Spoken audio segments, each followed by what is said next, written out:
Para mim, a sessão de hoje é daquelas assim, das nossas revisões, possivelmente das mais transformadoras. Eu considero Personas a ferramenta mais... vai lá, eu falo isso de todas. Aqui eu sou mais apaixonada, é a ferramenta de Personas, mas eu falei isso de todas. Mas eu sou muito suspeita, porque eu considero Personas realmente uma das ferramentas mais poderosas, se a gente entende ela muito bem.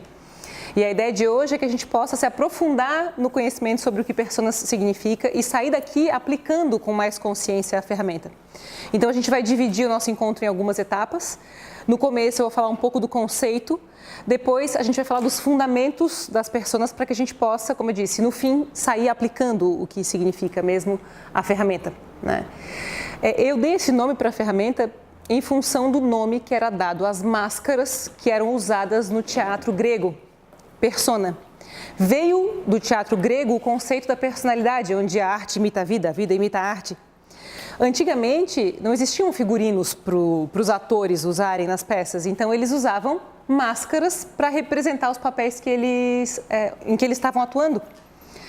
E eu lembro que quando eu fui buscar o conhecimento sobre personas, eu entendi bem quais eram os meus papéis de vida, em que locais esses papéis deveriam ser desenvolvidos e o melhor, eu tive para mim a noção de que se eu tenho um papel de vida, eu posso me exercitar para ficar cada vez melhor nele, como no teatro. Então, se eu vou desempenhar um papel, como a gente tem aqui o exemplo, vamos fazer uma apresentação de dança. Eu, como artista, posso me exercitar para cada vez ser uma artista mais completa. Isso não significa que se eu me exercitar para ser uma artista mais completa, que eu vou ser uma mãe melhor. Significa? Não, porque são papéis de vida diferentes. Então, a gente vai pegar de empréstimo o termo personas da máscara persona do teatro grego, que representava o fundamento, a ação do personagem. Com uma coisa bem interessante, os personagens, os atores que eram mais conhecidos, eles tinham a capacidade de interpretar mais de um papel por peça. Então, a gente vai pensar assim, poxa, quais são os atores que a gente conhece e admira mais? São aqueles que conseguem interpretar papéis diferentes. Não necessariamente na mesma novela, mas que conseguem fazer comédia, conseguem fazer drama, conseguem fazer, enfim, representações das suas emoções de formas distintas. E eu noto que a vida é muito parecida. Eventualmente a gente consegue interpretar muito bem um papel ou até ter o equilíbrio de interpretar bem vários dos papéis de vida. O que eu quero trabalhar primeiro para que a gente possa se aprofundar? Então, nos nossos primeiros minutos, a gente vai refletir sobre quais são os nossos papéis de vida. Em personas, entre o nosso melhor e o nosso pior, ou seja, nós todos temos uma melhor versão de nós e nós todos conhecemos o nosso pior, que a gente chama da monga, que quando não está sendo bem trabalhada, a monga estraga qualquer relação, né? A monga, a mulher macaco lá do Beto Carreiro, que a gente já conhece, que vira gorila e sai correndo atrás de todo mundo, esse é o nosso pior. Mas a gente conhece o nosso melhor, com as nossas virtudes, os nossos talentos. Os papéis de vida, que aqui a gente vai chamar de universo de papéis, são a mistura do nosso melhor e do nosso pior. Tem algum papel de vida nosso que é perfeito? Acho que só a nossa alma que procura a evolução, mas que é um pedacinho muito pequeno que é perfeito em nós. Mas também nós não somos de tudo ruim em algum papel. Faz sentido? Na verdade, eu gosto de pensar que o nosso melhor é o nosso ser que procura a evolução e o nosso pior é o ser que procura a evolução também, mas que visita a sua sombra para permitir a chegada da luz. Para mim, essa dualidade ela é muito fundamental em personas. Entender que é nesse jogo entre o melhor e o pior que a gente descobre cada vez mais o nosso melhor, sabe? A permissão do pior dá acesso ao melhor. Entre o melhor e o pior existe um universo de papéis. Então aqui eu coloquei alguns exemplos dos meus papéis de vida. Eu gosto muito do Stephen Covey, que foi quem trouxe para mim, aquele que escreveu os 7 hábitos das pessoas altamente eficazes, sabe? Ele trouxe para mim a percepção de papéis quando ele trabalhou num dos cursos Missão de Vida. Ele dizia, olha, você vai interpretar papéis de vida e lá no fim da tua história, quando tu olhares para trás, tu vai ver que tu vai ter impactado grupos de convívio diferentes. Então, quais são os teus papéis de vida? E como você vai impactar cada um dos grupos que convivem contigo naquele papel? Por exemplo, se eu sou mãe da Nina, como eu pretendo impactar a vida da Nina? E essa era a abordagem do Covey para essa ferramenta, que ele não dava o nome de personas, ele atuava mais com missão e propósito de vida. E ele disse o seguinte, a média de personagens, de máscaras que a gente utiliza é 7. Uma pessoa na sua vida, ao mesmo tempo, articula 7 bolinhas. Consegue movimentar de forma competente a média de 7 personas. Eu lembro que quando eu li isso, eu falei, é porque ele é homem. Porque se ele for pensar, quantos papéis cada mulher articula, né? Mas hoje em dia a questão de gênero está tão diferente, temos aqui tantos homens que fazem tantas funções quanto fazem as mulheres. Mas eu sempre que vou escrever o meu universo de papéis, me surpreendo com a quantidade de coisas que a gente faz. Então, por exemplo, isso porque eu gosto de dividir e de esmiuçar mesmo os personagens. Por exemplo, eu me considero namorada, dona de casa, esposa e mãe, e eu poderia colocar esses 4 meio que no mesmo papel, que é família, por exemplo. Certo? Mas é comum. Porque o ambiente é comum. O palco em que eu atuo é o mesmo. Mas naquele palco eu prefiro usar 4 máscaras. Porque eu já tentei misturar e não funcionou.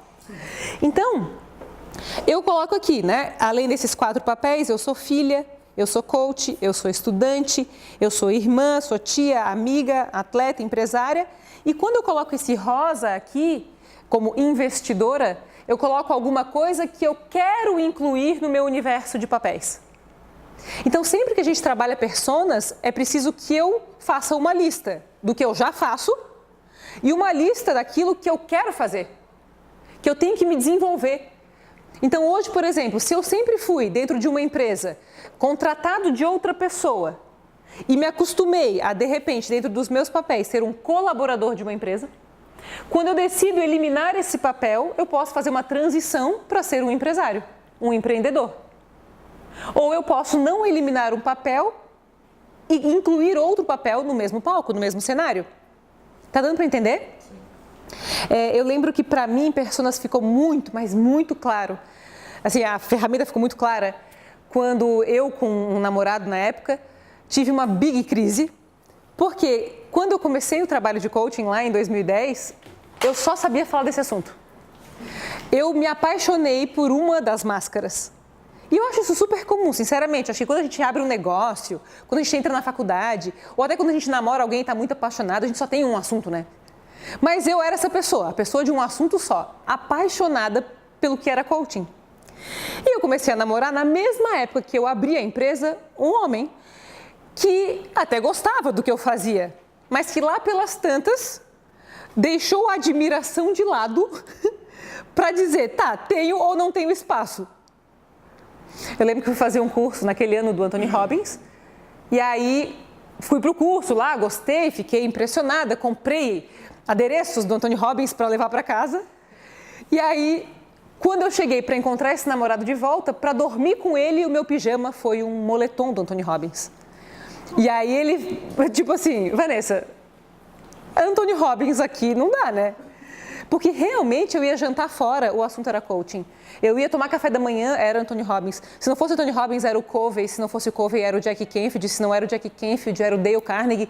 E todos os meus modelos, em cada uma das personas que era possível que existissem, modelos diferentes, para a coach que eu era, eu convivia e só falava desses personagens que atuavam comigo nesse cenário. Eu lembro de uma cena de a gente voltando de uma festa, uma cliente ligar para o meu celular 11h30 da noite, a gente estava voltando, chegando em casa, ainda com tempo de namorar, ainda com tempo de se curtir. Eu fiquei 1h e tanto no telefone com ela, passou da meia-noite e ele indignado quando eu desliguei o telefone, eu falei, mas meu Deus, o que tem? Eu estou só sendo uma boa coach. Eu não tinha uma noção de separação. Eu tinha uma noção de que havia uma prioridade muito importante naquela época, que era ser coach e ser o melhor que eu poderia naquele papel. Mas nem sempre o melhor que a gente pode naquele papel é realmente o melhor, entende? Por isso, clareza é um dos fundamentos do processo de personas. Até aqui ficou? Hoje, eu passei na ferramenta pelo e-mail 4 personas. A ideia é que a gente possa, especialmente no nosso encontro hoje, estudar profundamente uma persona juntos e em casa fazer a tarefa das outras 3 personas. né? Quais são os problemas clássicos que acontecem em personas? O que vocês acham que são problemas do universo de personas? Confundir palcos. Então, eu vou no jantar romântico como coach, mas era para eu ir como namorada. O que mais? E eventualmente isso é super real, né? A gente está em casa falando de trabalho, deitado na cama. Eu sempre digo que a mistura efetiva é tu com um notebook, calcinha bege, rolinho no cabelo, filho em cima da cama, com o marido do lado, de cinta liga, sabe? Tentando fazer todos ao mesmo tempo e nenhum bem executado.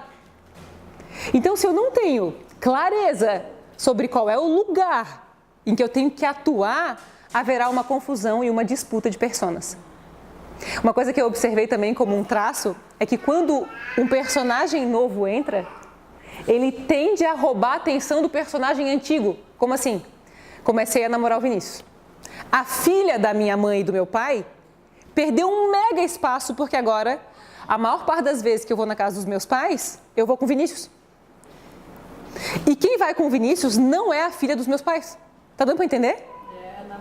É a namorada do Vinícius. Que ali não tem a mesma configuração dos pais, não é a mesma coisa. Então, o que acontece? Essa displicência e essa falta de atenção ao migrar ou ao criar uma nova persona, como, por exemplo, a investidora que eu quero ser. Eu tenho que garantir que, se eu for investidora, eu não vou deixar a coach e a empresária que eu sou de lado. Eu posso desenvolver uma empresária e investidora, quem sabe? E aí, gata? Queres fazer parte? Vem cá! Até aqui fomos? Sim. Quais são os papéis que hoje a gente desempenha na vida? Você consegue pensar em uma lista de papéis? Então, o que a gente vai fazer agora? A gente vai fazer na nossa folha de atividades uma lista, pode ser na parte em branco, de todas as personas que a gente tem em mente, que a gente faz hoje, ou seja, quais são as personas em que a gente atua, qual é o nosso universo de papéis, e quais são os papéis de vida que eu quero adicionar. Ficou? Vamos lá.